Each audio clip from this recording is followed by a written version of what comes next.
ہم فکر آخرت اور آخرت کی تیاری کے حوالے سے آپ کے 2 بیانات سن چکے ہیں، اور یقیناً آپ میں سے ہر بندہ آپ کے بیانات سے خوب لطف اندوز بھی ہوا ہے اور مسرور بھی ہے اور مطمئن بھی ہے۔ آج ہمارے سلسلے میں آپ کا آخری بیان ہے۔ آپ جو بھی موضوع لے کر آئے ہیں، بطور خاص میں آپ سے گزارش کروں گا کہ جو کچھ ہم نے پچھلے دنوں میں یہاں سے سیکھا ہے، مختلف علماء کرام کے بیانات سنے ہیں، کلاسوں میں ہماری تربیت کا سلسلہ چلتا رہا، ایک مخصوص نصاب تھا جسے ہم نے اپنے وقت میں مکمل کیا ہے۔ تو جو کچھ ہم نے یہاں سے سیکھا ہے، سنا ہے، سمجھا ہے، اور جس پر ہم نے عمل کا ارادہ کیا ہے، میں قبلہ علامہ صاحب کی خدمت میں گزارش کروں گا کہ ہمیں کچھ ایسے نکات، ہماری کچھ اس طرح رہنمائی کی جائے تاکہ جو کچھ ہم نے یہاں سے سیکھا ہے ہم اعتکاف کے بعد بھی اس پر کاربند رہیں، اور پھر جو کچھ ہدایت ہم نے یہاں سے حاصل کی ہے اس ہدایت کے سبق کو ہم آگے لوگوں تک پہنچائیں۔ جو فکر ہمیں یہاں سے ملی ہے، اس فکر کو ہم نے آگے کیسے پہنچانا ہے، اس تبرک کو، اس لنگر بزرگان ڈوڈا شریف کو ہم نے آگے کیسے تقسیم کرنا ہے، تو میں یہ عرض کروں گا، اور مجھے امید ہے کہ آپ بہترین انداز میں اس حوالے سے بھی ہماری رہنمائی فرمائیں گے۔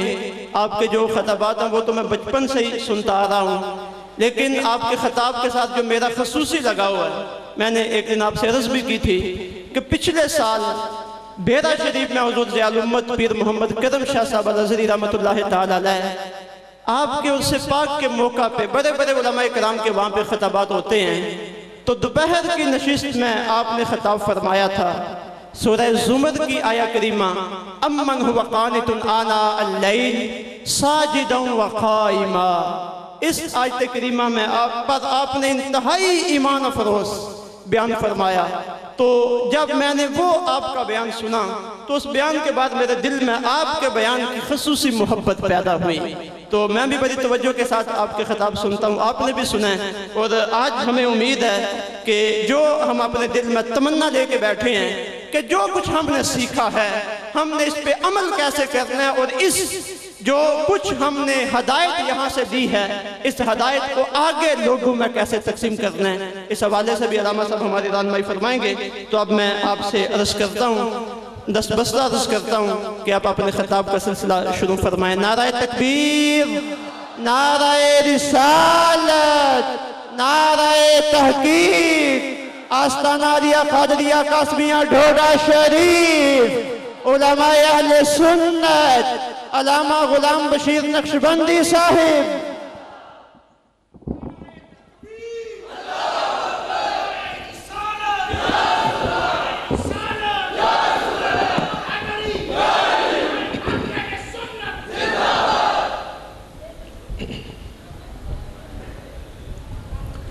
الحمدللہ رب العالمین، الصلاة والسلام علی سید الانبیاء والمرسلین وعلی آلہ الطیبین الطاہرین واصحابہ الراشدین المہدیین، اما بعد فاعوذ باللہ من الشیطان الرجیم، بسم اللہ الرحمن الرحیم، وَنُنَزِّلُ مِنَ الْقُرْآنِ مَا هُوَ شِفَاءٌ وَرَحْمَةٌ لِّلْمُؤْمِنِينَ۔ صدق اللہ مولانا العظیم۔ ان اللہ وملائکتہ یصلون علی النبی یا ایہا الذین آمنوا صلوا علیہ وسلموا تسلیما۔ الصلاة والسلام علیکہ یا رسول اللہ وعلی آلکہ واصحابکہ یا حبیب اللہ۔ الصلاة والسلام علیکہ یا خطیب الانبیاء والمرسلین وعلی آلکہ واصحابکہ یا رحمۃ للعالمین۔ تمام تعریفیں اس ذات کے لیے جس کے سوا کوئی عبادت کے لائق نہیں ہے۔ ہر حمد اس ذات کے لیے جو ہماری تعریفوں کا محتاج نہیں ہے، کائنات کا ذرہ ذرہ اس کی تسبیح کر رہا ہے۔ جب سے کائنات وجود میں آئی اللہ کی حمد ہو رہی ہے۔ اب جس گھڑی ہم بیٹھے ہوئے ہیں کائنات کا ذرہ ذرہ اللہ کی تسبیح کر رہا ہے، اور ہمیشہ قیامت تک اللہ کی حمد ہوتی رہے گی۔ لیکن کوئی یہ نہیں کہہ سکتا کہ کما حقہ اللہ کی حمد کر دی گئی ہے۔ وہ جس تعریف کا لائق ہے وہ ہم نہیں کر سکتے۔ اس کی ذات جن تعریفات کے لائق ہے، جس حمد کے لائق ہے، وہ انسانی علم سے بلند ہے۔ ہم جتنی بھی اللہ کی حمد کریں، قرآن کہتا ہے سبحان ربک رب العزت عما یصفون۔ اللہ تعالیٰ کی حمد کے بعد بے شمار درود و سلام اس ہستی پاک پر جن کا وجود ابتدا میں تخلیق کائنات کا باعث بنا، درمیان میں ہدایت اور تکمیل دین کا باعث بنا، اور آخر میں نجات اور شفاعت کا باعث بنے گا۔ نگاہ عشق و مستی میں وہی اول وہی آخر، وہی قرآن وہی فرقان وہی یاسین وہی طٰہٰ۔ حمد و صلوات کے بعد حضور کی آل پر، آپ کے اصحاب پر اور آپ کی امت کے اولیاء پر اللہ بے شمار رحمتوں کا نزول فرمائے۔ دنیا میں ہمیں ان صالحین کے نقش قدم پر چلنے کی توفیق عطا فرمائے، اور آخرت میں ہمیں ان صالحین کی معیت عطا فرمائے۔ اللہ تعالیٰ کا شکر ہے جس نے ماہ رمضان المبارک کے آخری عشرے کا اعتکاف آپ لوگوں کو نصیب کیا، اور آج آخری تاک رات ہمیں میسر ہے، نصیب ہے۔ رحمت کی گھڑیاں ہیں۔ میرا خیال ہے 2 محفلیں ہو رہی ہیں، تو پہلے ہم ان کی سن لیتے ہیں پھر اپنی سنا لیں گے۔ میں 2 منٹ دیتا ہوں ان دوستوں کو، جو بات کرنی ہے کر لیں۔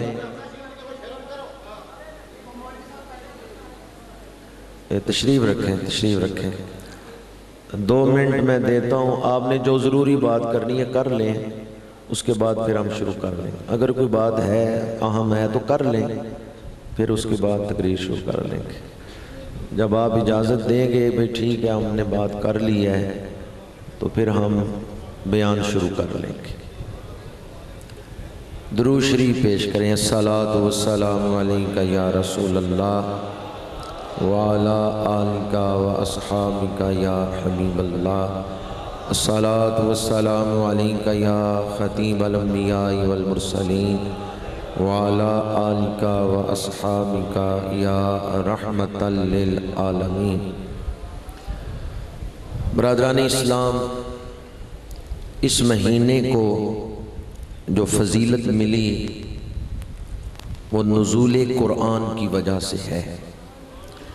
شہر رمضان الذی انزل فیہ القرآن، فرمایا رمضان وہ مہینہ ہے جس میں ہم نے قرآن اتارا، جس میں قرآن نازل کیا گیا،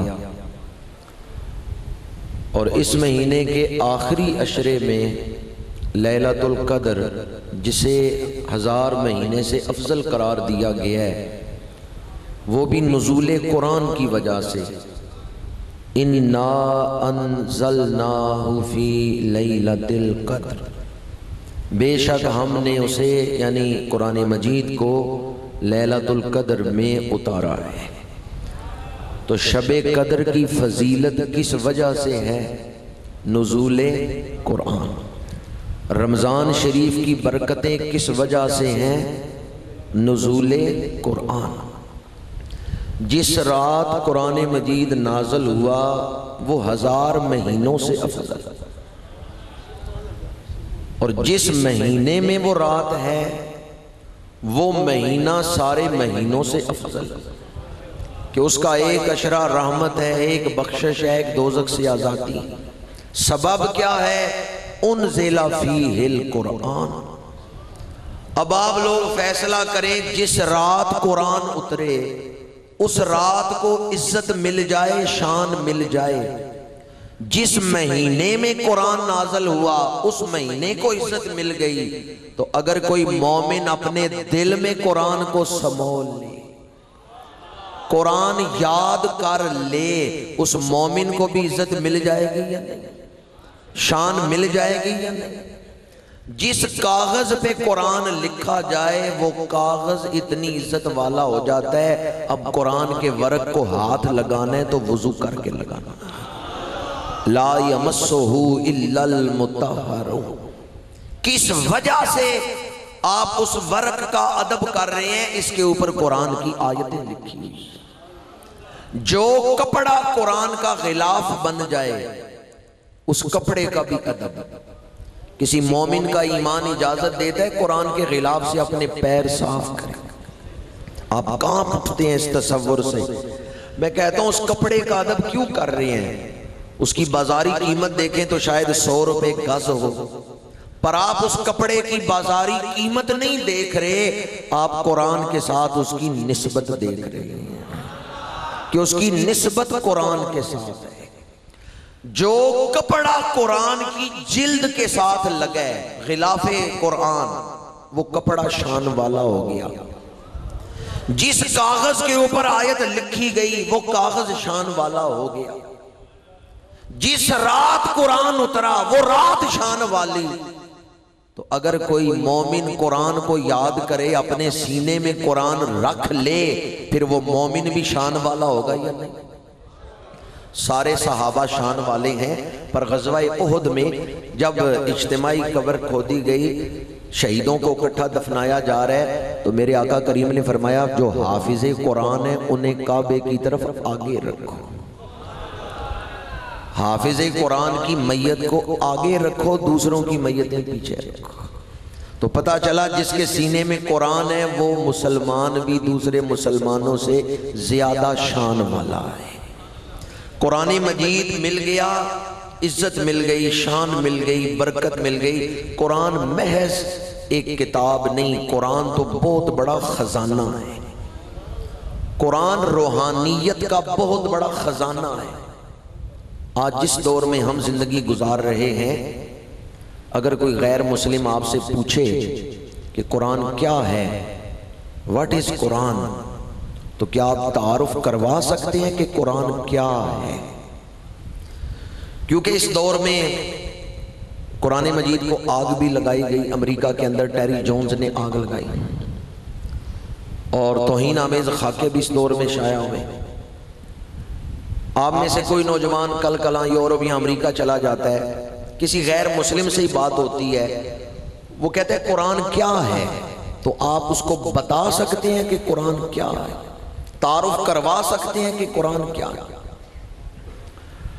گزشتہ دنوں ایک جگہ گفتگو ہو رہی تھی تو ایک شخص نے مجھ سے پوچھا کہ دنیا میں سب سے زیادہ کون سی بک پڑھی جاتی ہے؟ تو میں نے کہا قرآن پاک۔ آپ لوگوں کا کیا خیال ہے؟ صحیح میں نے جواب دیا اس کو؟ سب سے زیادہ کون سی بک دنیا میں پڑھی جاتی ہے؟ میں نے بھی اس کو یہی کہا، پر وہ نہیں مانا۔ بڑی دیر بحث ہوتی رہی، آخر بڑی دیر بعد وہ مانا۔ میں کہتا ہوں سب سے زیادہ پڑھی جانے والی بک قرآن پاک ہے، وہ نہیں مانتا۔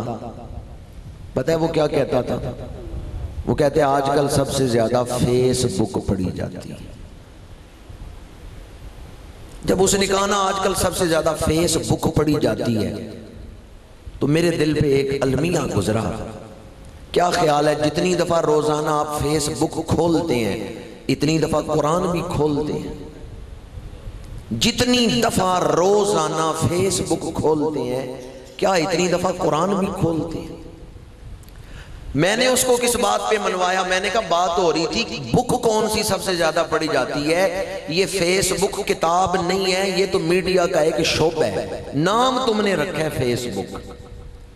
پتہ ہے کتاب کسے کہتے ہیں؟ کتاب کا ایک موضوع ہوتا ہے، ایک تمہید ہوتی ہے، پھر دلائل ہوتے ہیں، پھر نتائج ہوتے ہیں۔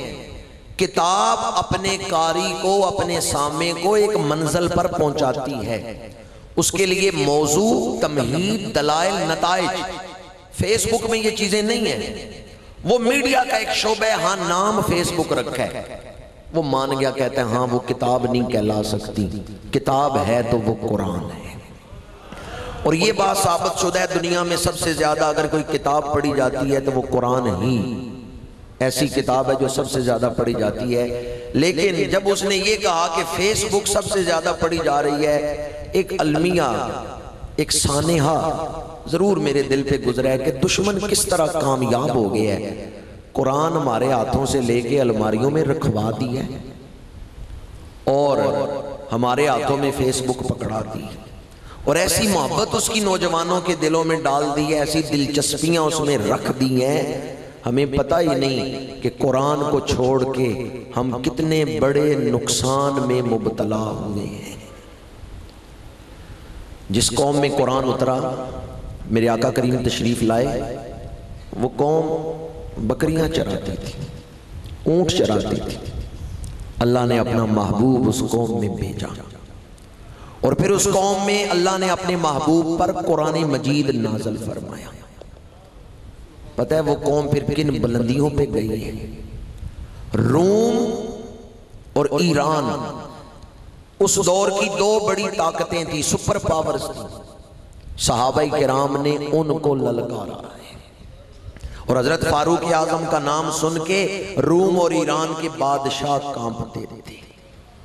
میرے آقا کریم نے فرمایا ان اللہ یرفع بہذا الکتاب اقواما ویضع بہ آخرین، جو قرآن کو اپنا لے گا قرآن اسے بلندیوں پہ لے جائے گا، عروج پہ لے جائے گا، اور جو قرآن کو چھوڑ دے گا وہ پستیوں کا شکار ہو جائے گا۔ آپ نماز تراویح میں یہاں قرآن سنتے رہے، قرآن مجید کو ہم نے چھوڑا نہیں، قرآن کو ہم مانتے ہیں، لیکن ہم قرآن کو سمجھتے نہیں۔ علامہ اقبال نے بڑی خوبصورت بات کی ہے، درس قرآن اگر ہم نے نہ بلایا ہوتا، یہ زمانہ نہ زمانے نے دکھایا ہوتا۔ کس کو نہ بلایا ہوتا؟ قرآن یا درس قرآن؟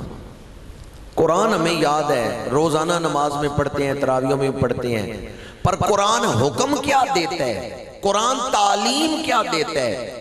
قرآن کس راستے پہ چلانا چاہتا ہے؟ قرآن ہم سے کس زندگی کا مطالبہ کرتا ہے؟ اس کا ہمیں علم نہیں۔ آپ ڈاکٹر کے پاس جائیں، بڑا اعلیٰ نسخہ لکھوائیں، لیکن دوائی نہ خریدیں، وہ نسخہ اپنے گھر ٹیبل پہ رکھ دیں، تو کیا صرف وہ نسخہ اپنے گھر لا کے رکھنے سے بیماری دور ہو جائے گی؟ عمل کرنا پڑے گا، دوائی خرید کے استعمال کرنا پڑے گی۔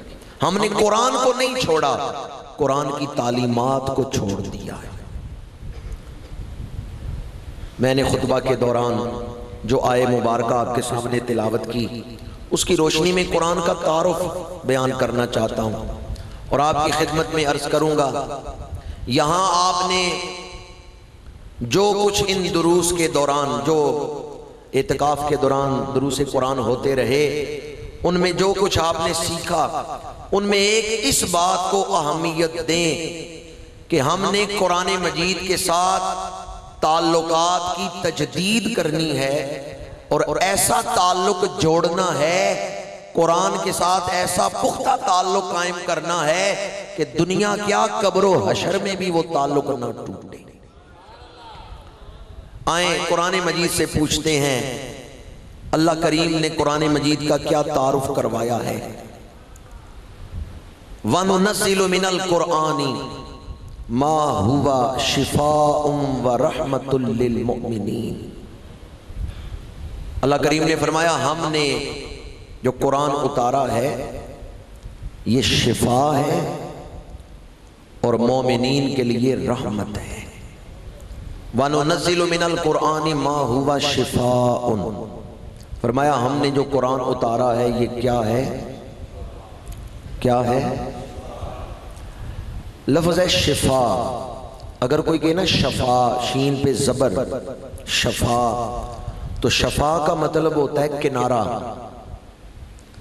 عربی زبان میں زیر زبر بدلنے سے معنی بدل جاتا ہے۔ شفا کا مطلب ہے بیماری کا دور ہو جانا، تندرستی مل جانا، جب شین کے نیچے زیر ہو، شفا۔ اور اگر شین پر زبر پڑے شفا تو اس کا مطلب ہے کنارہ۔ وَكُنْتُمْ عَلَى شَفَا حُفْرَةٍ مِّنَ النَّارِ فَأَنْقَذَكُم مِّنْهَا۔ شفا کا لفظ بھی قرآن میں آیا ہے، وَكُنْتُمْ عَلَى شَفَا حُفْرَةٍ مِّنَ النَّارِ۔ تو شفا کا مطلب ہے کنارہ اور شفا کا مطلب ہے تندرستی، بیماری سے دور ہو جانا۔ قرآن کیا ہے؟ شفا۔ قرآن کیا ہے؟ بیماری جسمانی ہو یا روحانی ہو، ذہنی ہو یا بدنی ہو، نفسیاتی مرض ہو، روحانی مرض ہو، جسمانی مرض ہو، قرآن ہر مرض کے لیے شفا ہے۔ بخاری شریف کی حدیث مبارکہ ہے، صحابہ کرام سفر کر رہے تھے، ایک جگہ قیام کیا، گاؤں کے لوگوں نے مہمان نوازی نہیں کی، گاؤں سے نکال دیا، باہر ڈیرا لگایا صحابہ کرام نے۔ اس گاؤں کے جو سردار ہے، نمبردار ہے، اس کو سانپ نے ڈنگ مارا۔ اس کے غلام دوڑے کوئی بندہ تلاش کریں جو سانپ کا زہر نکال سکتا ہو۔ ایک غلام دوڑا ہوا صحابہ کرام کے پاس آیا، تم میں سے کوئی ہے جو سانپ کا زہر نکال سکے، اسے بے اثر کر سکے؟ صحابی رسول کہنے لگے میں یہ کام کر سکتا ہوں پر ایسے نہیں کروں گا، اتنی بکریاں دو تو پھر کروں گا۔ انہوں نے کہا ٹھیک ہے۔ وہ چلے گئے، سورہ فاتحہ پڑھ کے دم کیا، اللہ تعالیٰ نے شفا عطا فرما دی۔ مدینہ منورہ واپس تشریف لائے، صحابہ میں اختلاف ہوا، بعض نے کہا بکریاں لینی چاہیے، بعض نے کہا نہیں۔ اللہ کے رسول کی بارگاہ میں معاملہ پیش کیا، میرے آقا کریم نے فرمایا تمہیں یہ کیسے پتا چلا کہ سورۃ فاتحہ میں شفا ہے؟ تو وہ صحابی کہنے لگے یا رسول اللہ، اللہ کریم نے آپ پر آیت نازل کی وَنُنَزِّلُ مِنَ الْقُرْآنِ مَا هُوَ شِفَاءٌ وَرَحْمَةٌ لِّلْمُؤْمِنِينَ۔ آپ ہی نے تو ہمیں بتایا ہے کہ قرآن شفا ہے، بیماری جسمانی ہو یا روحانی، قرآن ہر مرض کے لیے شفا ہے۔ سورہ رحمان، دل کا مریض سورہ رحمان پڑھے یا سورہ رحمان سنے تو افاقہ محسوس ہوتا ہے۔ اسی طرح روحانی مرض ہو، باطنی امراض ہوں، قرآن ان کے لیے بھی شفا ہے۔ بسا اوقات ایک دوسرے سے ہم دل میں انقباض گھٹن محسوس کرتے ہیں، ایک دوسرے کے ساتھ بامی محبت نہیں ہوتی، گھٹن دل میں محسوس ہوتی ہے، تو اس کے لیے قرآن مجید نے ایک دعا بتائی ہے والذین جاءوا من بعدهم یقولون ربنا اغفر لنا ولإخواننا الذین سبقونا بالایمان ولا تجعل فی قلوبنا غلا للذین آمنوا ولا تجعل فی قلوبنا غلا للذین آمنوا۔ اے اللہ ایمان والوں کے حوالے سے ہمارے دل میں میل نہ ہو۔ یہ دعا پڑھیں تو آپ کے دلوں میں انسانیت کی محبت پیدا ہوگی۔ یہ دعا پڑھیں تو ایک دوسرے کو برداشت کرنے، ایک دوسرے کے ساتھ مل کے چلنے، باہمی محبت کا جذبہ اللہ تعالیٰ عطا فرما دیتا ہے۔ تو قرآن جسمانی امراض کے لیے بھی شفا ہے، روحانی امراض کے لیے بھی شفا ہے۔ آگے فرمایا وَرَحْمَةٌ لِّلْمُؤْمِنِينَ، اور قرآن اہل ایمان کے لیے، مومنین کے لیے رحمت ہے۔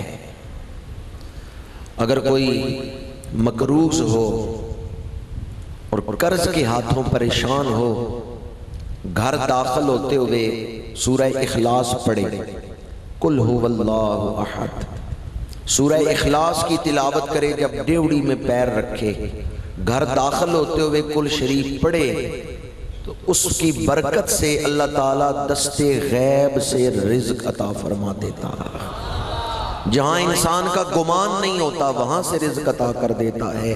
اور قرض کی ادائیگی کے لیے بڑا ہی مجرب وظیفہ ہے سورہ اخلاص کی تلاوت۔ یہ جو میں آپ کو وظائف بتا رہا ہوں، یہ قرآن مجید کی برکتیں ہیں۔ کیا ہے قرآن مجید کی؟ یہ نزول کا مقصد نہیں ہے۔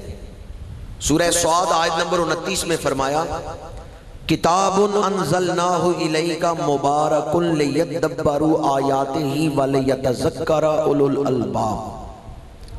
کتاب انزلناہ الیک مبارک، وہ کتاب جسے ہم نے آپ کی طرف اتارا ہے، یہ بڑی برکتوں والی کتاب ہے۔ کوئی بیمار ہے، سورۃ فاتحہ پڑھ کے دم کریں شفا ملے گی، یہ قرآن کی برکت ہے۔ سورہ اخلاص پڑھیں، قرض کی ادائیگی میں دست غیب سے مدد ہو جائے گی، یہ قرآن کی برکت ہے۔ کوئی قریب المرگ ہے، سورہ یاسین کی تلاوت کریں، سورہ یاسین کی برکت سے ایمان پر خاتمہ نصیب ہوگا، سکرات موت کی سختیاں دور ہو جائیں گی، یہ قرآن کی برکت ہے۔ نزول کا مقصد نہیں ہے۔ نزول کا مقصد کیا ہے؟ لِيَدَّبَّرُوا آیَاتِهِ وَلِيَتَذَكَّرَ أُولُو الْأَلْبَابِ، تاکہ لوگ قرآن پر غور و فکر کریں، قرآن سے نصیحت حاصل کریں اور اپنی زندگی گزاریں تو قرآن کی روشنی میں گزاریں۔ قرآن پر غور و فکر، قرآن سے نصیحت حاصل کرنا، قرآن کی روشنی میں زندگی گزارنا، قرآن کو دستور حیات بنانا، قرآن کو اپنی زندگی کا قانون بنانا، یہ ہے نزول قرآن کا مقصد۔ آج ایک بڑا طبقہ ایسا ہے جو قرآن کو صرف اللہ کی کتاب مانتا ہے، لیکن تعلق کوئی نہیں قرآن کے ساتھ، پورا سال کبھی نہیں انہوں نے قرآن پڑھا۔ دوسرا طبقہ وہ ہے جو قرآن پڑھتے ہیں لیکن صرف برکت حاصل کرنے کے لیے پڑھتے ہیں، رہنمائی حاصل کرنے کے لیے نہیں پڑھتے کہ میں قرآن پڑھوں گا ثواب ملے گا۔ یہ ثواب بھی برکت میں ہے۔ قرآن پڑھو ثواب ملے گا، یہ قرآن کی برکتوں میں ہے۔ قرآن پڑھو شفا ملے گی، یہ قرآن کی برکات میں سے ہے۔ آج مذہبی طبقہ جس کا تعلق ہے قرآن کے ساتھ، وہ بھی قرآن کی برکات حاصل کرنے کے لیے قرآن پڑھتے ہیں، تدبر کے لیے نہیں پڑھتے، رہنمائی حاصل کرنے کے لیے نہیں پڑھتے، قرآن پر عمل کرنے کے لیے نہیں پڑھتے کہ قرآن جو حکم دے گا ہم اس کے مطابق زندگی گزاریں گے۔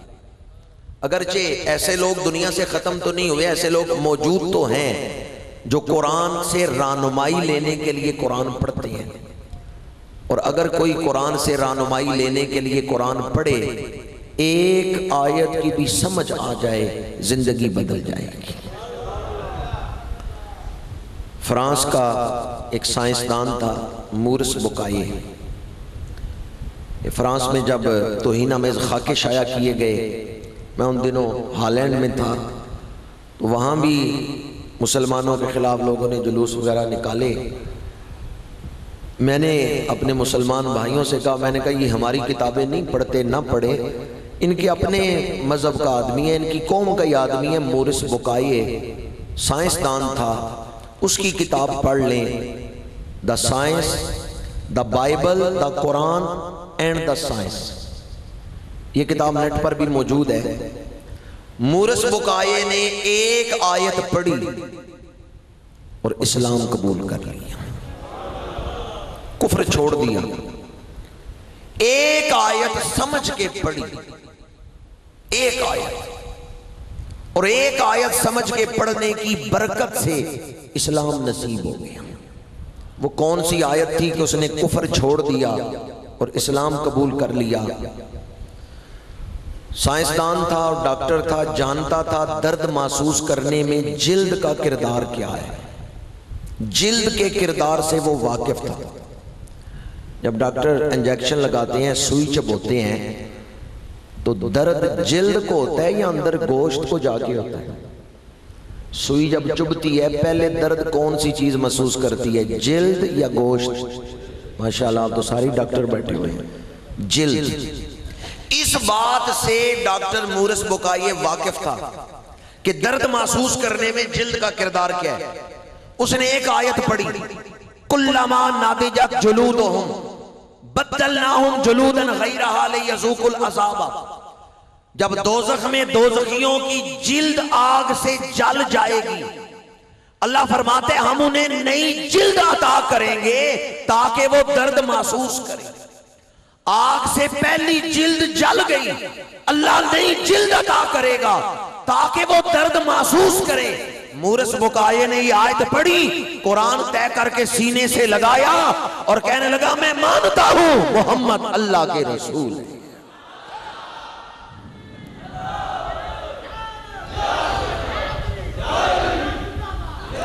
لوگوں نے کہا کلمہ کیوں پڑھ رہے ہو؟ اس نے کہا مکہ شریف مدینہ منورہ میں کوئی لیبارٹری نہیں تھی جس میں انسانی جسم پر ریسرچ ہو رہی ہو، کوئی ایسی ریسرچ لیبارٹری نہیں تھی جس میں جلد پر تحقیق ہو رہی ہو۔ جو نبی مکہ اور مدینہ منورہ کے پہاڑوں میں بیٹھ کر یا مسجد نبوی کی چٹائیوں پہ بیٹھ کر ایسا سچا علم دنیا کو دے رہا ہے، میں مانتا ہوں وہ اللہ کا سچا رسول ہے۔ آج لیبارٹریوں میں جو ریسرچ ہو رہی ہے، قرآن نے 1400 سال پہلے وہ علم ہمیں عطا کر دیا ہے۔ نوجوان بھی نظر آ رہے ہیں، کالجوں میں، یونیورسٹیوں میں، اسکولوں میں ہمیں پڑھایا جاتا ہے کہ یہ جو جوڑے ہیں نا، مرد اور عورت، مذکر مؤنث، یہ صرف انسانوں میں نہیں یا جانوروں میں نہیں، پودوں میں بھی ہے۔ درخت جو ہیں، درخت، پودے، ان میں بعض مذکر ہوتے ہیں، بعض مؤنث ہوتے ہیں۔ موجودہ سائنس میں یہ پڑھایا جا رہا ہے۔ قرآن نے 1400 سال پہلے اس کو بیان کر دیا ہے۔ بھی جہاں قرآن اترا ہے مکہ شریف اور مدینہ منورہ، وہاں کوئی لیبارٹری تھی جس میں پودوں پر ریسرچ ہو رہی تھی۔ سورہ یاسین پڑھیں، سبحان الذی خلق الازواج کلھا۔ اللہ فرماتے ہیں ہر چیز کے جوڑے اس ذات نے بنائے، پاک ہے وہ ذات، سبحان الذی، پاک ہے وہ ذات، خلق الازواج کلھا، جس نے ہر شے کے جوڑے بنائے۔ آگے پودوں کا ذکر ہے، مما تنبت الارض، زمین جو نباتات اگاتی ہے، نباتات کے اندر بھی جوڑے ہیں۔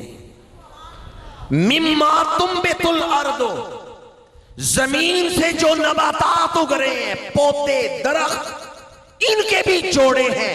اب عرب شریف میں کوئی لیبارٹری نہیں تھی جس میں پودوں پر ریسرچ ہو رہی ہے۔ یہ آئے مبارکہ آج دنیا کو سنا کے ہم دعوت اسلام دیتے ہیں، آؤ اس کتاب کو مانو، تم جس علم کی تلاش میں ہو، قرآن وہ علم 1400 سال پہلے دنیا کو عطا کر گیا۔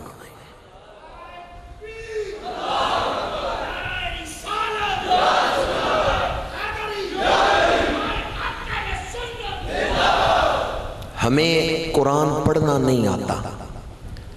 ایک آدمی 80 سال زندگی گزار کے دنیا سے چلا جاتا ہے، اس نے قرآن نہیں سمجھ کے پڑھا۔ ایتھے آیا سے لال خریدنے نو، ڈھیر ہنگ اجوین دے لا بیٹھو۔ کیا کرنے انسان دنیا میں آیا تھا اور کیا کر کے جا رہا ہے۔ اگر ایک آیت بھی بندہ روز سمجھ کے پڑھے، ایک آیت بھی، تو 365 دنوں میں کتنے پارے وہ پڑھ سکتا ہے۔ چلو 10 سال لگ جائیں گے، لیکن 10 سالوں میں قرآن تو وہ پڑھ لے گا۔ بڑا آہستہ پڑھے، وقفہ کر کر کے پڑھے، پھر بھی 10 سالوں میں قرآن پڑھ لے گا۔ لیکن اس طرف دھیان نہیں کہ یہ کام ہم نے کرنا ہے۔ اپنے دل میں یقین پیدا کریں قرآن میرے لیے اترا ہے۔ اگر دل میں یہ یقین ہوگا کہ قرآن میرے لیے اترا ہے تو پھر قرآن پڑھنے کا شوق پیدا ہوگا۔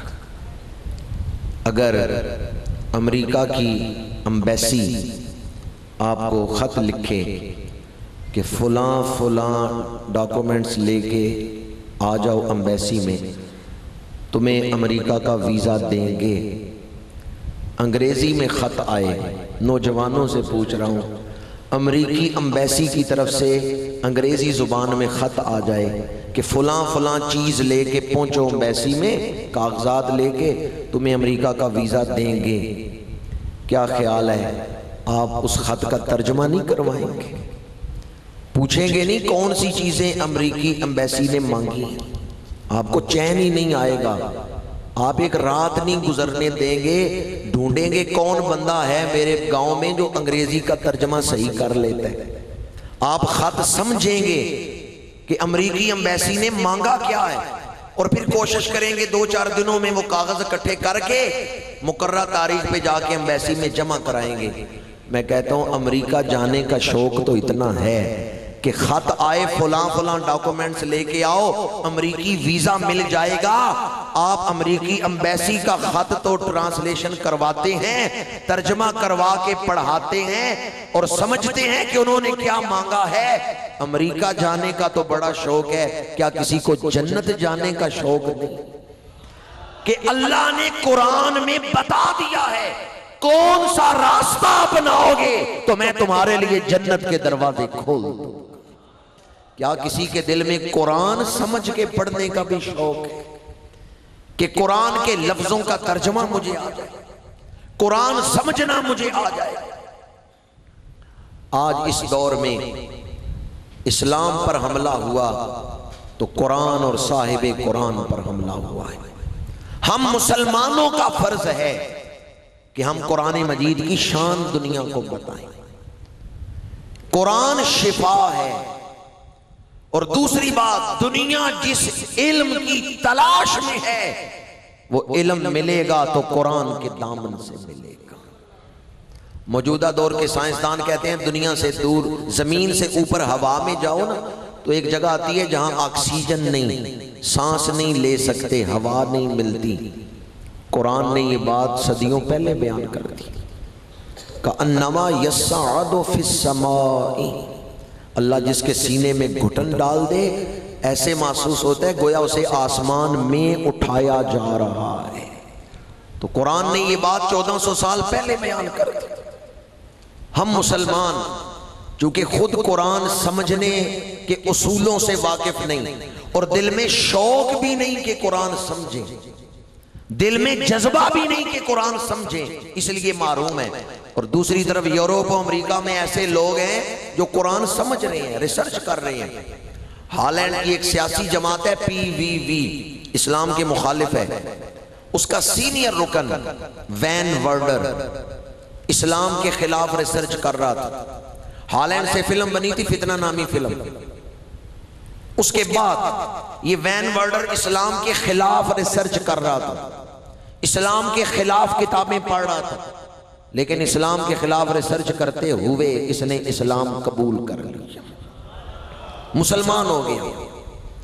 محفل میلاد میں بھی شامل ہوا، ٹی وی والے آئے انٹرویو کرنے کے لیے، ایک ٹی وی اینکر نے اس سے پوچھا لگتا ہے کسی مسلمان نے تجھے ورغلا لیا ہے اور تو نے اپنا سیاسی کیریئر تباہ کر دیا ہے، عیسائیوں کے ملک میں تو مسلمان ہو گیا ہے، اب کوئی تجھے ووٹ نہیں دے گا، تو اسمبلی میں نہیں پہنچ سکے گا، لگتا ہے کسی مسلمان نے تجھے ورغلایا ہے، اس کی باتوں پہ لگ کے تو نے اپنا سیاسی کیریئر ختم کر دیا ہے۔ آگے سے اس نو مسلم نے بڑی پیاری بات کی، اس کا نام ہے محمد حمزہ۔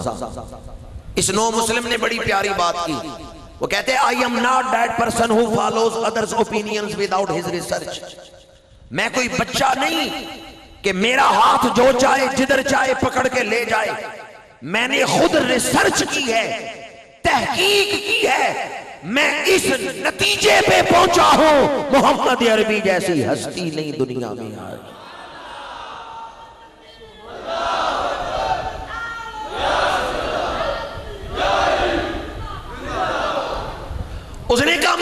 ریسرچ کی، میں نے تحقیق کی.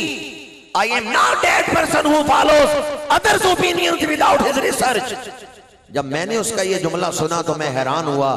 میں نے کہا ریسرچ تو ہم مسلمانوں کا کام تھا کہ ہم قرآن پڑھتے، ہم حدیث پر ریسرچ کرتے، ہم غیر مسلموں تک یہ پیغام پہنچاتے.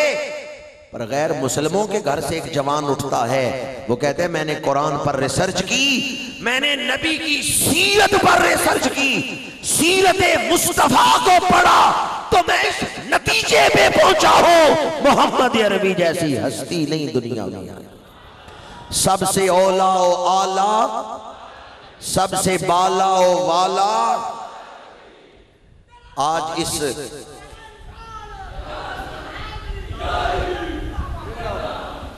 آج اس مسجد میں یہ پڑھنا سب سے اولا و اعلیٰ ہمارا نبی سعادت ہے، لیکن مشکل نہیں ہے جو کہ سب حضور کے عاشق بیٹھے ہوئے. مشکل تو وہاں ہے کہ بندہ عیسائیوں سے نکل کے آئے، ماں باپ غیر مسلم ہو، معاشرہ غیر مسلموں کا ہو، اور plate form, international plate form پہ وہ غیر مسلموں کے سامنے کھڑے ہو کے کہے کہ ہم غیر مسلموں کو جھوٹی کہانیاں اسلام کے خلاف سنائی جاتی تھیں، جب میں نے خود ریسرچ کی تو میں اس نتیجے پہ پہنچا ہوں محمد عربی جیسی ہستی نہیں دنیا میں آئی.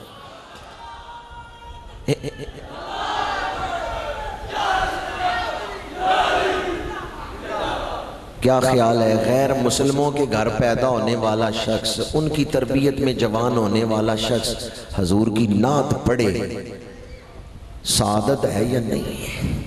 اور غیر مسلموں کے سامنے کھڑا ہو کے کہ محمد عربی جیسی ہستی نہیں دنیا میں. ایک کم میں سچیاں سچیاں دا الفت نہیں دعویٰ کچیاں دا. ایک کم میں سچیاں سچیاں دا الفت نہیں دعویٰ. امریکہ کی ایک عورت تھی گانے گانے والی، اس نے دنیا بھر کا میوزک منگوایا کہ یورپی لوگ کس طرح گانے گاتے ہیں، عربی لوگ کس طرح گاتے ہیں، ایشیا کے لوگ کون سے گانے گاتے ہیں. اس نے دنیا بھر کا میوزک سیڈیاں منگوائیں نیو یارک میں. جہاں سے اس نے عربی میوزک منگوایا نا، عربی جو گائک تھے ان کی سیڈیاں، تو اس دکاندار نے بھول کے یا جان بوجھ کے، یہ تو اللہ بہتر جانتا ہے، ایک سیڈی اس نے رکھ دی جس میں مکہ شریف کے قاری صاحب کی تلاوت تھی سورہ مریم. قاری صاحب نے سورہ مریم کی تلاوت کی تھی، وہ سیڈی بھی اس نے بھیج دی. اس امریکی گانے والی عورت نے جب وہ سورہ مریم سنی نا تو وہ جھومنے لگی، آنکھوں سے آنسو آ گئے. اس نے ایک مسلمان کو بلایا، عربی کو بلایا، اور اس عربی سے کہا کہ یہ کس کا کلام ہے؟ اس نے سمجھا تھا یہ بھی کسی انسان کا لکھا ہوا کلام ہے. اس نے کہا یہ کس کا کلام ہے؟ اس عربی نے کہا یہ کسی انسان کا کلام نہیں ہے، یہ خالق کائنات کا کلام ہے، یہ قرآن مجید کی سورت ہے. اس عورت نے کہا اچھا اس کا ترجمہ مجھے لا کے دو. تو ترجمہ انگریزی زبان میں قرآن مجید کا ترجمہ جو اس امریکی عورت کو دیا گیا وہ کسی انگریز کا ترجمہ تھا. اس بات سے بھی کم لوگ واقف ہیں یا دھیان اس طرف کم لوگوں نے دیا ہے کہ قرآن مجید کا ترجمہ غیر مسلموں نے بھی کیا ہے اور کوئی عقیدت سے نہیں کیا. ترجمہ اس لیے ان غیر مسلموں نے کیا ہے کہ اگر کسی انگریز نے ترجمہ پڑھنا ہو تو ہمارا ترجمہ پڑھے گا، اور ہم نے ترجمہ غلط کیا ہے اس کو قرآن کی روشنی نہیں پہنچے گی. انہوں نے سازش کی ہے کہ قرآن کا ترجمہ انگریزوں نے کیا. مرزائیوں کا ترجمہ عام ہوا، کیوں؟ مرزائیوں نے غلط ترجمہ کیا. اب اس امریکی عورت نے جب وہ ترجمہ پڑھا نا انگریزی میں تو عربی کو بلا کے کہتی ہے کہ جو مزہ مجھے سورت سننے میں آیا تھا ترجمہ پڑھنے میں وہ مزہ نہیں آیا. میرا دل یہ کہتا ہے کہ جس نے ترجمہ کیا ہے نا اس نے ترجمہ ٹھیک نہیں کیا. کون کہہ رہی ہے؟ مسلمان ہے؟ غیر مسلم. انہوں نے کہا جو مزہ مجھے سورت سننے میں آیا تھا وہ ترجمہ پڑھنے میں نہیں آیا، یہ کسی نے ترجمہ ٹھیک نہیں کیا. اس عربی نے دیکھا، اس نے کہا یہ ایک امریکی ہے، انگریز ہی ہے، اس نے ترجمہ کیا ہے، چلو میں تمہیں کسی مسلمان عالم کا ترجمہ لا کے دیتا. اس میں اس نے ایک صحیح العقیدہ سنی عالم کا انگریزی زبان میں ترجمہ دیا اس گائک عورت کو. اس امریکی عورت نے جب سورہ مریم کا ترجمہ پڑھا، ترجمہ اس نے بعد میں مکمل کیا ہے، اسلام پہلے قبول کر لیا.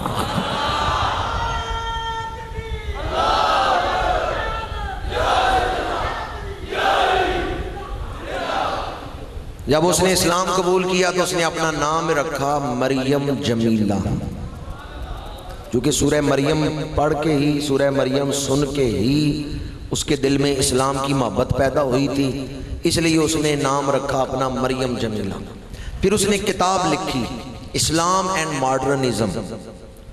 اس نو مسلم عورت نے کتاب لکھی اسلام اینڈ ماڈرنزم، اور اس کے اندر اس نے کہا اگر کوئی کامیاب زندگی گزارنا چاہتا ہے قرآن کو چھوڑ کے ممکن نہیں. دور جدید میں اگر کوئی چاہتا ہے اس دور کے تقاضے بھی پورے ہوں، زندگی بھی کامیاب ہو، دنیا بھی کامیابی ہو، آخرت بھی کامیابی ہو، ایک ہی صورت ہے، قرآن کے آگے اپنا سر جھکا. امریکہ میں یہ عورت پیدا ہوئی ہے، امریکہ میں پروان چڑھی ہے، غیر مسلموں کے معاشرے میں. لیکن جب اس نے سورہ مریم کا ترجمہ پڑھا، آپ میں سے میں نہیں ہاتھ کھڑے کرواؤں گا، آپ میں سے کس نے اس سورت کا ترجمہ پڑھا ہوا ہے؟ اگر نہیں پڑھا تو میں عرض کروں گا کہ قرآن مجید کو ترجمے کے ساتھ شروع کریں، سمجھیں قرآن کے اندر ہے کیا. لیکن اس کے لیے وہی احتیاط عرض کروں گا کہ ترجمہ پڑھنے سے پہلے یہ ضرور دیکھ لیں کسی ادب والے کا لکھا ہوا ترجمہ پڑھیں، کسی عاشق کا ترجمہ پڑھیں، صحیح العقیدہ کا ترجمہ پڑھیں. اس غیر مسلم نے جب قرآن کا ترجمہ ایک صحیح العقیدہ عاشق کی قلم سے پڑھا ہے تو ترجمہ پڑھتے ہوئے اس نے کہا جو سورت سنتے ہوئے مجھے کیفیت نصیب ہوئی تھی وہی قرآن کے اوپر غور کرتے ہوئے نصیب ہو رہی ہے. قرآن ہمارے اندر کی جو بیماریاں ہیں ان کا علاج ہے. قرآن روحانیت کا خزانہ ہے. اور اس عورت کی استقامت دیکھیں، وہ پھر وہ خاموش ہو کے نہیں بیٹھ گئی، اس نے 2 کتابیں اس کی چھپ چکی ہیں. ایک کتاب ابھی میں نے آپ کو بتائی ہے اسلام اینڈ ماڈرنزم، اور اس کا اردو میں ترجمہ بھی اب ہو چکا ہے. اس میں وہ نو مسلم عورت لکھتی ہے، کہتی ہے جب سے میں نے اسلام قبول کیا ہے، پردہ کرنا شروع کیا ہے، پتہ چلتا ہے میں دنیا میں اب آئی ہوں، پہلی زندگی تو میں دوزخ میں گزارتی رہی. جو اسلام سے دور رہ کے میں نے زندگی گزاری ہے وہ تو دوزخ میں گزاری ہے، وہ تو پریشانیوں میں گزاری ہے. اسی طرح امریکی سفیر تھا مراکش میں، 2 سال یہاں سفیر رہا ہے. اس نے اسلام قبول کیا 2014 میں، اور جب اس نے اسلام قبول کیا تو امریکی حکومت نے اسے سفارت سے ہٹا دیا. لیکن اس نے سفارت چھوڑ دی، نوکری چھوڑ دی، اسلام نہیں چھوڑا. نوکری چھوڑ دی لیکن حضرت نے مجھے ایک موضوع دیا کہ جو باتیں ہم نے سیکھی ہیں بعد میں ہم نے اس پر قائم رہنا ہے، پورا سال ان چیزوں کو اپنانا ہے. تو کس طرح اپنانا ہے؟ میں آپ کی خدمت میں وہی بات عرض کر رہا ہوں. وہ امریکی سفیر، امریکہ کا سفیر تھا، نہ جانے کتنے $1000 یا کتنے $1,00,000 اس کی تنخواہ ہوگی. جب اس کو نوکری سے نکالا گیا، اس نے نوکری چھوڑ دی، اسلام نہیں چھوڑا، ثابت قدم رہا، قائم رہا. اور قرآن کہتا ہے ان الذین قالوا ربنا اللہ ثم استقاموا تتنزل علیہم الملائکہ، بے شک وہ لوگ جنہوں نے کہا ہمارا رب اللہ ہے پھر اس پہ قائم رہے، ان کی زیارت کے لیے آسمان سے فرشتے اترتے ہیں. کچا رنگ للاری والا چڑھدا لیندا رہندا، پکا رنگ عشق محمد والا چڑھدا پھر. انسانی سینے میں دل کتنے ہیں؟ انسانی جسم میں دل کتنے ہیں؟ پکی بات ہے.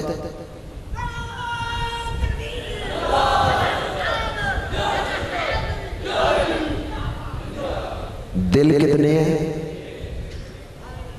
پکی بات ہے. ایک ہی دل ہے سینے میں؟ قرآن کہتا ہے ایک ہی دل ہے۔ قرآن مجید میں اللہ کریم نے فرمایا ہے کہ اللہ نے کسی انسان کے سینے میں دو دل نہیں رکھے، اللہ نے سینے میں دل کتنے رکھے ہیں؟ ایک۔ اب بڑا غور کر کے میری بات کو سننا ہے۔ آپ نے یہاں نمازیں پڑھی، عبادت کی، اگر آپ نے یہ عبادت دل سے کی ہے نا تو دل ایک ہے، پھر عید کے بعد بھی وہ دل اس عبادت پہ قائم رہے گا۔ اور اگر عید کا چاند نکلتے ہی آپ یہاں سے اٹھ کے گئے تو یہ حالت ختم ہو گئی، تو اس کا مطلب تھا آپ نے مجبوری سے کچھ دن اعتکاف تو کیا ہے پر دل سے نہیں کیا، چونکہ دل میں وہ حالت قائم نہیں رہی۔ دل ایک ہے، دل دو نہیں ہے کہ ایک دفعہ تو عبادت کر لیں اور دوسری دفعہ پھر شراب کھانے چلے جائیں۔ دل دو نہیں ہے، دل کتنے ہیں؟ ایک ہی۔ اگر واقعتاً دل سے عبادت کی ہوتی، دل پہ وہ رنگ چڑھا ہوتا، تو یاد رکھیں جب دل پہ رنگ چڑھ جاتا ہے نا، دل کہتا ہے سولی پہ چڑھ جاؤ پر اس رنگ کو نہ اترنے دو۔ ثابت قدمی، استقامت، پانی پرن سہیلیاں تے رنگا رنگ کڑے، پریا اسی دا جانیے جس دا۔ یہاں آپ 9 دن اعتکاف میں رہے، یہاں جو آپ نے آخری عشرہ اعتکاف کیا، آپ کے دل میں عبادت کا نور، بزرگوں کے مزارات کے قرب کا نور، ان کی توجہات کا، فیوزات کا، برکات کا نور، یہ نور لے کے آپ نے معاشرے میں جانا ہے۔ چھاونی میں پولیس والے، چھاونی میں فوجیوں کی تربیت ہوتی ہے کہ محاذ پہ جا کے دشمن فوج کا مقابلہ کرنا ہے۔ چھاونی میں پریکٹس بڑی اعلیٰ کی ہے فوجیوں نے، پر جب گئے نا محاذ پر تو ہتھیار پھینک کے بھاگ آئے، تو پھر چھاونی میں پریکٹس کا کوئی فائدہ ہے؟ یہ جو آپ نے اعتکاف کیا، یہ تربیت، یہ اعتکاف اس لیے کہ جب ہم معاشرے میں جائیں گے، شیطان دشمن ہے، شیطان برائی کی طرف بلائے گا۔ رجعنا من الجہاد الاصغر الی جہاد الاکبر، میرے آقا کریم نے فرمایا نفس کے خلاف لڑنا یہ بڑا جہاد ہے۔ اب معاشرے میں جا کے جب نیکی پہ قائم رہنے کا وقت آیا، اس وقت موتقف نیکی پہ قائم ہی نہ رہے، تو اس کا مطلب یہ ہے محاذ پہ جنگ لگی تو وہ ہتھیار پھینک کے واپس آ گئے، وہ قائم ہی نہیں رہا۔ چھاونی میں جو پریکٹس کی تھی اس کا کیا فائدہ اگر محاذ پہ جا کے قائم ہی نہیں۔ حضور کے صحابہ، ان کی سیرتیں پڑھ کے دیکھیں، جن پہ رنگ چڑھا ہے نا نگاہ مصطفیٰ سے، وہ سولی پہ چڑھ گئے ہیں، کلمے کو نہیں چھوڑا، سولی پہ لٹک گئے، حضور کا ساتھ نہیں چھوڑا۔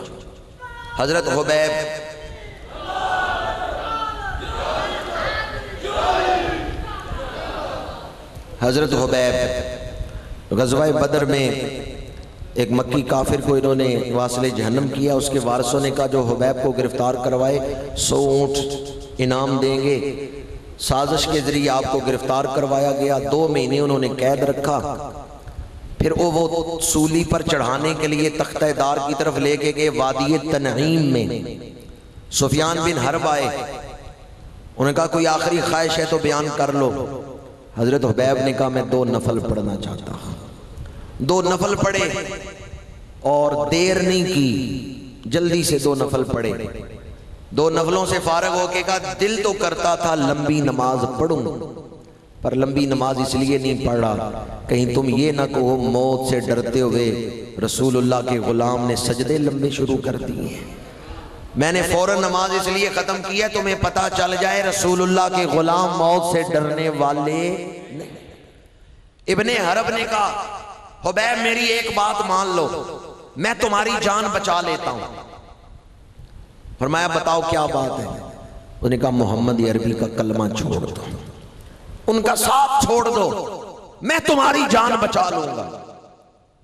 حضرت حبیب نے جواب دیا حضور کو چھوڑ کے جان بچانے کا فائدہ ہی کیا ہے؟ کس لیے جینا ہے؟ حضور کو چھوڑ کے بھی کوئی زندگی ہے؟ زندگی تو وہی زندگی ہے جو نسبت مصطفیٰ میں ہے۔ کہا تو مجھے سولی پہ چڑھا دو، میں رسول اللہ کا ساتھ نہیں چھوڑوں گا۔ ابن حرب نے اس وقت کہا، انہوں نے کہا میں نے محمد کے وفاداروں جیسے وفادار نہیں دیکھے، رسول اللہ کے جانثاروں جیسے جانثار نہیں دیکھے۔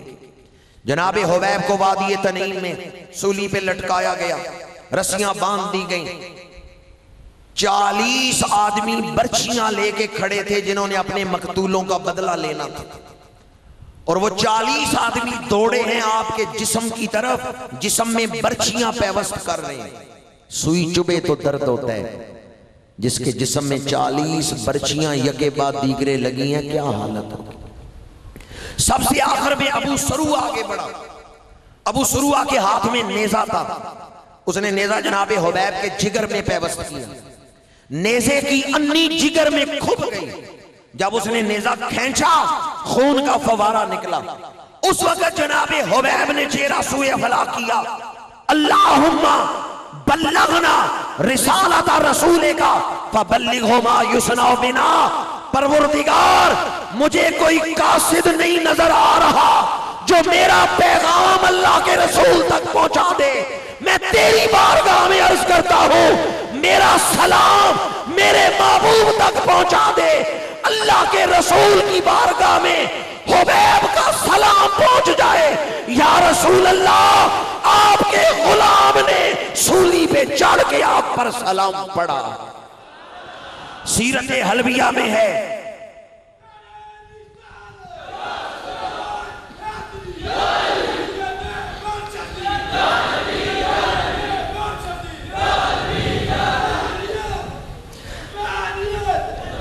حضرت حبیب عرض کرتی ہیں اللہم بلغنا رسالت رسول کا فبلغہ ما یسنع بنا، پروردگار جو کچھ ہمارے ساتھ گزر رہا ہے اس کی خبر اپنے محبوب تک پہنچا دے، پروردگار میرا سلام اپنے نبی تک پہنچا دے۔ سیرت حلبیہ میں علامہ علی بن برہان الدین حلبی نے لکھا ہے، مدینہ منورہ میں حضور صحابہ کے جھرمٹ میں بیٹھے ہیں، آنکھوں سے اشکوں کی برسات لگ گئی، آنسو جاری ہوئے۔ اسامہ بن زید راوی ہیں اس حدیث کے، یا رسول اللہ کیوں آنکھوں سے آنسو جاری ہوئے ہیں؟ فرمایا مکے میں میرا غلام سولی پہ چڑھ کے میرے اوپر سلام پڑھ رہا ہے، کوئی مسجد میں بیٹھ کے سلام پڑھے، کوئی مصلی پہ بیٹھ کے سلام پڑھے، حبیب وہ ہیں جو تختہ دار پہ چڑھ کے حضور پہ سلام پڑھ رہے ہیں۔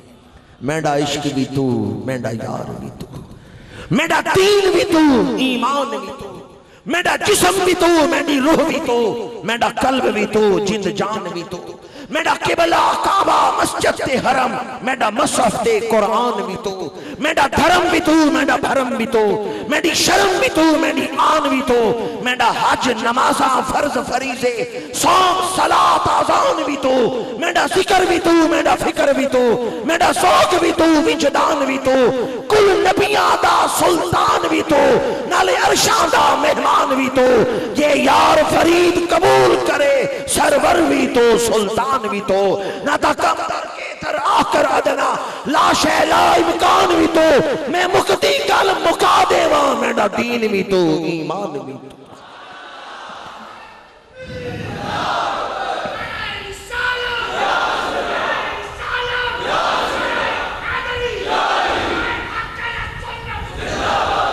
نعرہ رسالت۔ حبیب سولی پہ ذکر کریں، آپ مسجد میں بیٹھ کے نہیں کر سکتے۔ نعرہ رسالت، نعرہ رسالت۔ اور سیرت حلبیہ کی روایت سنا رہا ہوں، میرے آقا کی آنکھوں سے آنسو جا رہی ہیں۔ اسامہ بن زید عرض کرتے ہیں یا رسول اللہ کیوں رو رہے ہیں؟ فرمایا حبیب سولی پہ چڑھ کے سلام پیش کر رہا ہے، میں یہاں اس کو جواب دے رہا ہوں۔ مکہ فتح ہوا، ابو سروا جس نے نیزہ کھبویا تھا نا حضور کے جگر، نیزہ کھبویا تھا حضور کے غلام حضرت حبیب کے جگر میں، وہ ابو سروا جس نے حضرت حبیب کو شہید کیا تھا، آیا معافی مانگنے رسول اللہ کی بارگاہ میں۔ عرصہ گزر گیا، حضرت حبیب کو شہید ہوئے، ابو سروا حضور کی بارگاہ میں آئے۔ جو ہی ابو سروا نے آ کے کہا نا مجھے معافی دے دیں، میں اسلام قبول کرتا ہوں، میں کافر ہوں، مجھ سے ظلم ہوئے، یا رسول اللہ مجھے معافی عطا کریں۔ میرے آقا کریم نے بازو تھاما، فرمایا تو ہی وہ ابو سروہ ہے جس نے حبیب کے جگر میں نیزہ مارا تھا۔ ابو سروہ کہتے ہیں میں نے دیکھا اس وقت اللہ کے رسول کی آنکھوں سے آنسو بہ رہے ہیں، اشکوں کی برسات لگی ہے۔ اے حبیب آپ کی قسمت کو ہمارا سلام، آپ کا ذکر کر کے حضور کی آنکھوں میں آنسو ہیں۔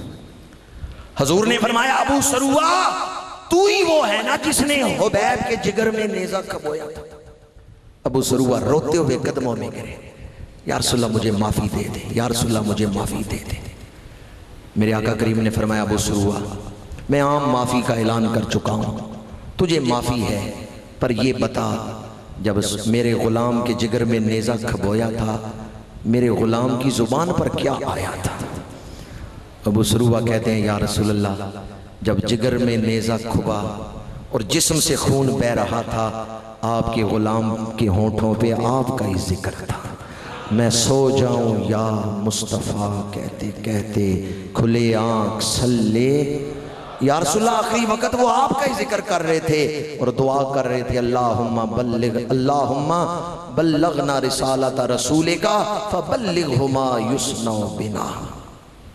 قائم رہے، کتنا مشکل وقت ہے پر وہ حضور کی محبت پر قائم رہے، ثابت قدم رہے۔ مرد وہی ہے جو مشکل وقت میں بھی قائم رہے۔ اے درداں دے قصے تے مرداں دے حصے، ذرا وقت دے سو سونے ساں کے ناسے۔ مرد خالی چہرے مورے سے ہی مرد نہیں ہو جاتا، جب تک اندر صفات مردوں والی نہ ہو، ارادہ، حوصلہ، جرت، فیصلے مردوں والے نہ ہوں، خالی چہرے مورے سے بندہ مرد نہیں بن جاتا۔ اندر حوصلہ، جرت اور فیصلے بھی مردوں والے ہوں پھر بندہ مرد کہلاتا ہے۔ جو کچھ یہاں پڑھا سنا یہاں سے نکلتے ہوئے بھول جائیں، یاد ہی نہ رکھیں کہ کیا کیا ہمیں سبق وہاں دیا گیا ہے، تو پھر مرد تو نہیں۔ نیکی کی بات کو یاد ہی نہیں رکھا، نیکی کی بات کو بھول گئے۔ بعض لوگ کہتے ہیں، ان سے پوچھیں نا بھئی آج کل تم نماز پڑھنے نہیں آ رہے، کہتے ہیں دکان پر کام بڑھا ہے، پہلے ذرا وہ ٹھیک کر لیں، بعد میں جو ڈوڈا شریف اعتکاف میں وعدہ لیا تھا انہوں نے یہ قرآن مجید پڑھیں گے، وہ بھی پڑھیں گے لیکن پہلے ذرا دکانداری تو ٹھیک کر لیں، پہلے ذرا اپنا کاروبار تو ٹھیک کر لیں، پہلے ذرا برادری کے معاملات تو ٹھیک کر لیں۔ تو میں آپ کے سامنے یہ اصول بھی رکھنا چاہتا ہوں، پہلے ٹھیک کس کو کرنا ہے؟ اپنی اندرونی حالت کو، دینی حالت کو، یا اپنے باہر کے معاملات کو پہلے ٹھیک کس کو کرنا ہے؟ قرآن کہتا ہے دنیا میں ہمارا خیال یہ ہے دکانداری اچھی ہو جائے گی تو پھر عبادت کر لوں گا۔ قرآن کہتا ہے من عامل صالحا من ذکر او انثی وهو مؤمن فلنحیینہ حیاتا طیبہ، تم عمل چنگے کرو ہم تمہاری زندگی اچھی بنا دیں گے۔ تو اب پہلے ٹھیک کس کو کرنا ہے؟ ٹانگے میں گھوڑا آگے ہوتا ہے یا ٹانگا آگے ہوتا ہے؟ چند لوگ ہی بولے ہیں۔ تو اگر کوئی ترتیب بدل دے، ٹانگے کو آگے کرے گھوڑے کو پیچھے، اور گھوڑے سے کہ سر سے دبا کے ٹانگا چلاؤ، ترتیب بدل دیں گے تو منزل پہ نہیں پہنچیں گے، خرابی پیدا ہوگی۔ آج کے انسان نے ترتیب بدل دی ہے۔ آج کا انسان کہتا ہے پہلے دکانداری ٹھیک ہو، پہلے برادری کے معاملات ٹھیک ہوں، بعد میں اپنے اندر نیکی کی حالت ٹھیک کروں گا۔ قرآن نے کہا من عامل صالحا من ذکر او انثی وهو مؤمن فلنحیینہ حیاتا طیبہ۔ قرآن کہتا ہے جس نے عمل اچھے کیے، مرد ہو یا عورت، اس حال میں کہ وہ مومن ہے ہم اس کو اچھی زندگی عطا کریں گے۔ ایک بہت بڑے روحانی مرکز پہ بیٹھا ہوں اور اللہ کی قسم اٹھا کے کہتا ہوں قرآن نے جو اصول دیا ہے نا اس کو اپنا کے دیکھ لو، عمل اچھے کرو، پھر دیکھو اللہ زندگی کس طرح اچھی بناتا ہے۔ عام طور پہ یہی چیز ہمیں استقامت سے ہٹا دیتی ہے، ہم قائم نہیں رہتے، بھول جاتے ہیں ان باتوں کو، کہتے ہیں پہلے یہ کام ضروری ہے وہ کر لو، نماز بعد میں پڑھ لیں گے۔ آپ نے یہ اصول یاد رکھنا ہے کہ اعمال اچھے ہوں گے تو زندگی اچھی ہوگی. اچھے اعمال چھوڑ کے زندگی کو ہم اچھا نہیں بنا سکتے. اعمال اچھے ہوں تو زندگی اچھی بنانے کا اللہ نے وعدہ فرمایا ہے. جہاں میں نے آپ کے سامنے اس سبق کو یاد رکھنے کے لیے چند ایک قرآن اور حدیث کے حوالے دیے کہ ثابت قدم رہنے والے لوگوں کی شان کیا ہے، واقعات سنائے ایک دو. وہاں میں آپ کو ایک دو وظائف بھی بیان کرنا چاہتا ہوں. اگر آپ وہ وظائف کریں تو انشاءاللہ نیکی پہ ثابت قدم رہیں گے. ایک تو دعا ہے، بڑی مشہور دعا ہے قرآن مجید میں، ربنا لا تزغ قلوبنا بعد اذ ہدیتنا.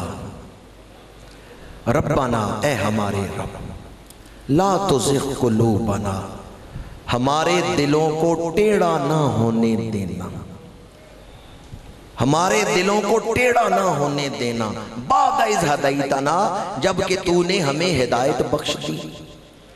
یعنی نیکی کے بعد ہمیں برائی کی طرف نہ جانے دینا، روشنی کے بعد ہمیں اندھیرے کی طرف نہ جانے دینا. دل کس کے ہاتھ میں ہے؟ اللہ کے ہاتھ. اے اللہ ہماری حفاظت فرمانا. ربنا لا تزغ قلوبنا بعد اذ ہدیتنا، ہمارے دلوں کو ٹیڑھا نہ ہونے دینا بعد اس کے کہ تو نے ہدایت بخشی.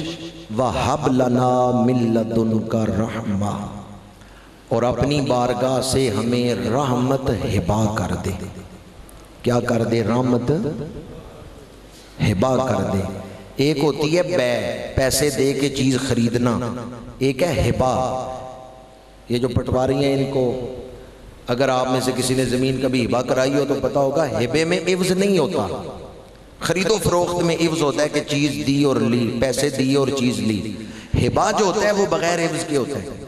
حب لنا من لدنک رحمہ، اے اللہ تیری رحمت کو ہم خرید نہیں سکتے، بغیر عوض کے اپنے فضل سے ہی رحمت عطا فرما. ربنا لا تزغ قلوبنا بعد اذ ہدیتنا وہب لنا من لدنک رحمہ. علامہ محمود آلوسی نے لکھا ہے کہ یہ جو لفظ آیا نا رحمہ، اس سے مراد ہے دین پر قائم رہنا، ثابت قدمی، ایمان پر خاتمہ. تفسیر روح المعانی میں علامہ محمود آلوسی نے لکھا ہے جو آدمی یہ دعا پڑھے گا فرض نمازوں کے بعد، فرض نمازوں کے بعد جو آدمی یہ دعا پڑھے گا اللہ تعالیٰ اسے دین پر قائم رکھے گا اور اللہ تعالیٰ اسے ایمان پر خاتمہ نصیب فرمائے گا. حب لنا من لدنک رحمہ انک انت الوہاب. چھوٹی سی دعا ہے، حضرت صاحب سے یا کوئی اور حافظ صاحب ہو ان سے لکھوا لیں یا قرآن مجید سے خود یاد کر لیں. جب تک آپ یہاں ہیں چھوٹی سی دعا ہے، کوئی لمبی نہیں. ربنا لا تزغ قلوبنا بعد اذ ہدیتنا وہب لنا من لدنک رحمہ انک انت الوہاب. جو آدمی یہ دعا پڑھے نیکی پہ قائم بھی رہے گا اور ایمان پر خاتمہ بھی نصیب ہوگا. دوسرا آسان وظیفہ اور نیکی پر قائم رہنے کے لیے آسان عمل آپ کی خدمت میں بیان کر رہا ہوں. یا اللہ ہو، یا بصیر ہو، یا خبیر ہو، یا علیم. جو آدمی صبح شام 100 دفعہ یہ پڑھے 1000 آندیاں چلیں وہ فتنوں سے محفوظ رہتا ہے. یا اللہ ہو، یا بصیر ہو، یا خبیر ہو، یا علیم. پڑھنے کے لیے تو اور بہت سارے وظائف ہیں. حضرت نے مجھے موضوع میں یہ بھی کہا کہ ثابت قدمی کے ساتھ ساتھ یہ باتیں دوسروں تک پہنچانے جو ہم نے یہاں سنی انہیں دوسروں تک پہنچانے کے حوالے سے کوئی رغبت. تو میرے سامنے ایک روایت ہے جسے شرح الصدور میں علامہ جلال الدین سیوطی رحمۃ اللہ تعالیٰ علیہ نے نقل فرمایا ہے. عظیم محدث امام حمام رحمۃ اللہ تعالیٰ علیہ وصال ہوا. بعد از وصال ایک شاگرد نے خواب دیکھا. پوچھا امام قبر میں کیا حال ہوا ہے؟ تو کیا منظر نظر آیا؟ نورانی تخت ہے، اس پر وہ بیٹھے ہیں اور جو تاج انہوں نے پہن رکھا ہے وہ انتہائی دلکش، اور اس میں موتیوں کی لڑیاں ہیں۔ تو شاگرد نے پوچھا یہ اتنا خوبصورت تاج آپ کو کس عمل کے بدلے ملا ہے؟ انہوں نے کہا یاد کرو، ایک دن میں نے تمہیں حدیث شفاعت سنائی تھی کہ قیامت کے دن اللہ کے رسول شفاعت فرمائیں گے۔ شاگرد نے کہا ہاں آپ نے ہمیں وہ حدیث سنائی تھی۔ استادوں نے کہا جس دن میں نے یہ حدیث سنائی تھی اللہ اتنا خوش ہوا میرے اوپر، جب میں قبر میں آیا ہوں اللہ نے یہ تاج اس بیان کے بدلے میں عطا فرمایا۔ جو کچھ آپ نے یہاں سنا ہے گھر جا کے میری بہنوں بیٹیوں کو، اپنے کسی دوست کو جا کے سنائیں کہ فلاں نیکی کی بات، فلاں واقعہ، فلاں حدیث میں نے فلاں دن ڈوڈا شریف اعتکاف کے دوران سنی، تو پتہ نہیں کہ اس بیان کے بدلے اللہ قبر و حشر میں کتنی نعمتیں عطا فرمائے گا۔ اللہ تعالی ہمیں نیکیوں پر استقامت عطا فرمائے، اس دور کے فتنوں سے اللہ تعالی محفوظ رکھے۔ بڑا فتنوں کا دور ہے۔ میں نے شروع میں بھی کہا تھا کہ انٹرنیٹ اور فیس بک کا ایک فتنہ ایسا آیا ہے جو ہمیں منزل سے دور کر رہا ہے۔ بس آخری بات اپنی تقریر کے حوالے سے اور پھر ایک دو سوالوں کے جواب عرض کروں گا۔ اگر کسی آدمی سے آپ پوچھیں بھئی تیرا نام کیا ہے اور وہ بتا نہ سکے، وہ کہ مجھے نہیں پتا، والد کا نام کیا ہے وہ کہ نہیں پتا، کام کیا کرتے ہو نہیں پتا، کس شہر کے رہنے والے ہو، کس برادری سے تعلق ہے وہ کہ نہیں پتا، تو جو آدمی اپنے بارے میں ذاتی معلومات بھول جائے بندہ بیکار ہو گیا۔ جس کو یاد ہی نہیں کہ میرا نام کیا ہے، جس کو یاد ہی نہیں کس برادری سے کس خاندان سے میرا تعلق ہے، وہ بندہ بیکار ہو گیا۔ ذاتی معلومات بھول گیا، یادداشت کھو گئی، بندہ اب نارمل ہو گیا، بیکار ہو گیا۔ اسی طرح جو قوم اپنی تاریخ بھول جائے بحیثیت قوم وہ مردہ ہو جاتی ہے۔ جینے کو جی رہے ہیں پر اگر اپنی تاریخ یاد نہیں کہ ہمارا ماضی کیا تھا اور ہم کس قوم کے افراد ہیں، ہم کس قوم کے ہیں، مسلمان قوم کے جو سر خیل تھے ان کی عظمتیں کیا ہیں، اگر ہمیں وہ تاریخ یاد نہیں تو پھر بحیثیت قوم ہم مردہ ہو گئے۔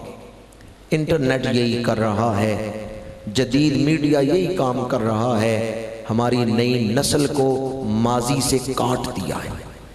آج کے نوجوان کو نہیں پتا صلاح الدین ایوبی اور نور الدین زنگی کون تھے۔ جو قوم اپنا ماضی بھول جائے اس پر ایٹم بم پھینکنے کی ضرورت نہیں رہتی، اس کے ساتھ جنگ کرنے کی ضرورت نہیں رہتی، وہ قوم جنگ کے بغیر ہی مر چکی ہے۔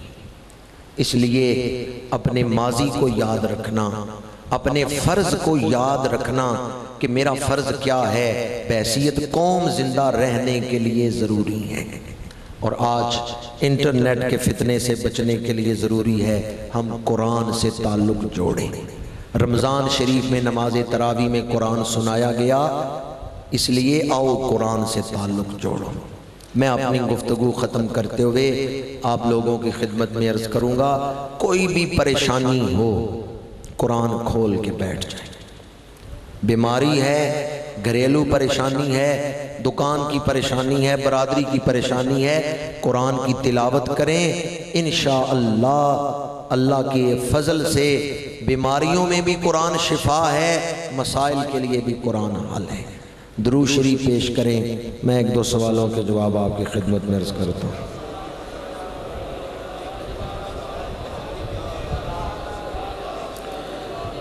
کسی دوست نے پوچھا ہے کہ قرآن 2 دفعہ نازل ہوا، ایک دفعہ لیلۃ القدر کو اور ایک دفعہ تھوڑا تھوڑا کر کے، فرق کیا ہے؟ فرق یہ ہے کہ ایک تو اس کا آغاز جو ہے، نزول کا آغاز وہ لیلۃ القدر کو ہوا ہے، اس لیے کہا گیا کہ جی لیلۃ القدر کو نازل ہو۔ دوسرا فرق یہ ہے کہ اللہ تعالیٰ کی بارگاہ سے لوح محفوظ پر لیلۃ القدر میں نازل ہوا، لوح محفوظ پر، اور پھر 23 سالوں میں تھوڑا تھوڑا کر کے لوح محفوظ سے حضور کے سینے پر اتارا گیا۔ یہ جو تھوڑا تھوڑا کر کے اتارا گیا یہ 23 سالوں میں اتارا گیا، اور اللہ تعالیٰ کی بارگاہ سے لوح محفوظ پر جو اتارا گیا وہ شب قدر کو اتارا گیا۔ حضرت علی گھوڑے پہ سوار ہوتے وقت سارے قرآن کی تلاوت کر لیتے تھے۔ وہ کیسے کرتے تھے؟ اسے طے لسانی کہتے ہیں۔ یہ کرامت ہے۔ یہ کیا ہے؟ کرامت۔ اور کرامت جو ہوتی ہے وہ نبی کا فیض ہوتا ہے۔ اللہ تعالیٰ نے انبیاء کرام کو معجزات عطا فرمائے، اور جو انبیاء کرام کی اتباع کرنے والے ہیں انہیں کرامات عطا فرمائیں۔ معجزہ اور کرامت، اس کے آگے عقل عاجز ہوتی ہے۔ ڈاکٹر صاحب کے پاس جائیں، وہ دوائی دے دیں، سر درد ٹھیک ہو جائے، اس کو کرامت کہیں گے؟ اس کو کرامت، کیونکہ یہ تو معمول کے مطابق ہے، یہ تو اسباب کا اظہار ہے کہ دوائی لی بیماری دور ہو گئی۔ بیماری دور کرنے والا یہاں بھی اللہ ہی ہے، لیکن یہاں اسباب، ظاہری اسباب اختیار کیے گئے، اسے کرامت نہیں کہتے۔ کرامت یہ ہے کہ آپ بیمار ہیں، کسی اللہ والے کے پاس آئے، اس نے دم کیا، بیماری دور ہو گئی، یہ کرامت ہے۔ کہ یہاں ظاہری اسباب نہیں ہے، صرف انہوں نے دم کیا ہے، پھونک ماری ہے، یہ کرامت ہے۔ یہاں عقل عاجز۔ حضور حیدر کرار رضی اللہ تعالیٰ عنہ سواری پہ سوار ہوتے ہیں، پورا قرآن مجید پڑھ لیتے ہیں، یہ آپ کی کرامت ہے۔ اور کرامت وہی ہوتی ہے جہاں عقل چکراتی ہے۔ مولوی اشرف علی تھانوی نے جمال الاولیاء میں اس کو لکھا ہے، اس کرامت کو وہ مانتا ہے۔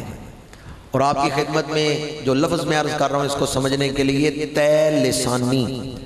اللہ تعالیٰ اپنے بندوں کو شان عطا کرتا ہے، جو کام زیادہ وقت میں ہوتا ہے اللہ والے تھوڑے وقت میں کر لیتے ہیں۔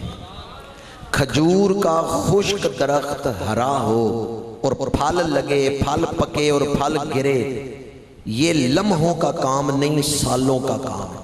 خشک درخت کھجور کا ہرا ہو، پھل لگے، پھل پکے، گرے، یہ لمحوں کا کام، سیکنڈوں کا کام نہیں۔ وَحُزِّي إِلَيْكَ بِجِزْءِ النَّخْلَةِ تُسَاقِطُ عَلَيْكِ رُطَبًا جَنِيًّا۔ بی بی مریم نے ہاتھ رکھا ہے، خشک درخت کو ہلایا ہے، ہاتھ واپس نہیں آیا اپنے فطرتی مقام پہ، تازہ پھل کھجور سے گرنے لگا ہے۔ سالوں کا کام لمحوں میں ہو گیا۔ تخت 1600 میل دور پڑا ہوا ہے۔ آصف بن برقیہ نے اعلان کیا، قبل ان یرتد الیک طرفک، آپ کی پلکیں مل کے جدا نہیں ہوں گی، میں پہلے لے آؤں گا۔ یہ نہیں کہا کہ جتنی دیر میں پلکیں مل کے جدا ہوں گی، کہا اس سے بھی پہلے، قبل ان یرتد، تو اس سے پہلے کیا ہے؟ بس توجہ کروں گا، تخت اٹھا کے لے آؤں گا۔ اور تخت کتنی دور ہے؟ 1600 میل دور ہے، جانے میں بھی 1600 میل، آنے میں بھی کتنی دور ہے تخت۔ اور کون ہے جو پلک جھپکنے سے پہلے لا رہے ہیں؟ وہ جو حضرت سلیمان کے دربار میں بیٹھتا ہے۔ کس دربار میں؟ حضرت، اب فیصلہ کریں کس دربار کی شان زیادہ ہے، دربار سلیمانی کی یا دربار محمدی کی؟ جو دربار سلیمانی میں حضرت سلیمان علیہ السلام کے ارد گرد بیٹھتے ہیں، وہ آصف بن برقیہ تو بڑی شان رکھتے ہیں، علی شیر خدا جو دربار محمدی میں بیٹھتے ہیں، ان کی شان کیا ہوگی؟ حضرت علی کون ہے؟ جو دربار محمدی میں بیٹھنے والے ہیں۔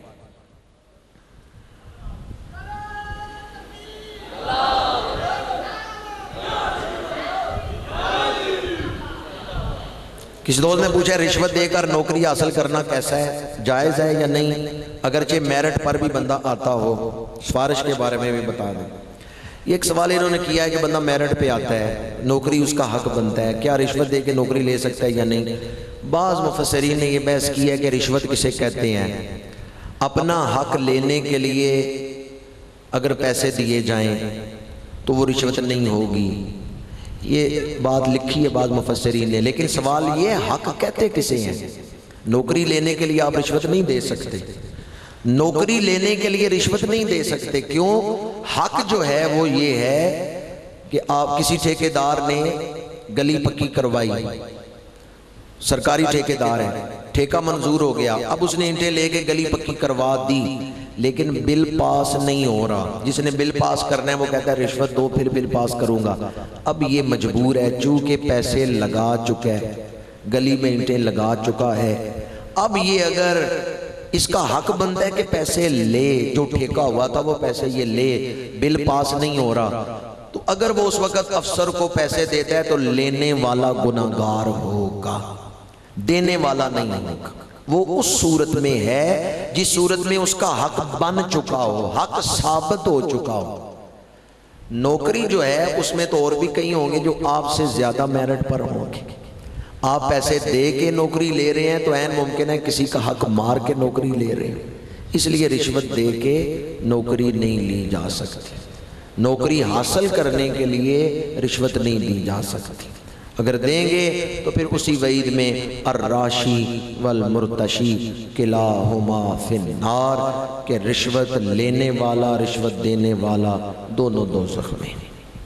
چونکہ وقت کافی ہو چکا ہے، آپ لوگوں نے ذکر بھی کرنا ہے اور سوال تو اتنے آئے ہیں کہ اگر جواب دیتے رہیں تو میرا خیال ہے ساری کا سارا وقت ہی ادھر گزر جائے گا.